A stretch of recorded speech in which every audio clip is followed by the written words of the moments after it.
Id-Deputat Nazzjonalista David Take talab lill-Kummissarju għall-Standards fil-ħajja pubblika George Hisler biex jikkonferma li ma nkissru l-ebda standards ta' etika fi kwistjoni ta' taxxa li tinvolvi l-kumpanija tiegħu. Wara l-aħbar irrapportata minn Times of Malta, Take kiteb lil Hisler li jirrispetta l-uffiċċju li jmexxi u għaldaqstant insista li ssir investigazzjoni ħalli jkun stabbilit li dak li seħħ ma jaffettwax ħażin il-pożizzjoni tiegħu ta' membru parlamentari. Dan hekk kif tenna li jibqa' disponibbli li jipprovdi d-dokumenti meħtieġa fid-dawl tal-fatt li l-kumpanija użat skema tal-gvern għal differiment ta' ħlas ta' taxxa dikjarata biex in-negozji li jkollhom diffikultajiet jingħataw nifs.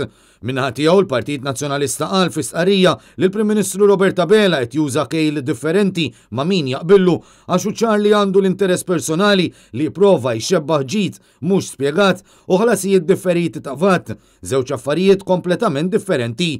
Minnaħa l-oħra Abela jrid li deputat fil-grupp parlamentari tiegħu jevita l-konsegwenzi ta' investigazzjoni mill-awtoritajiet tat-taxxa dan billi jrid liġi għall-allat u liġi għall-annimali faġir biex ikompli jipproteġi lill-kriminali.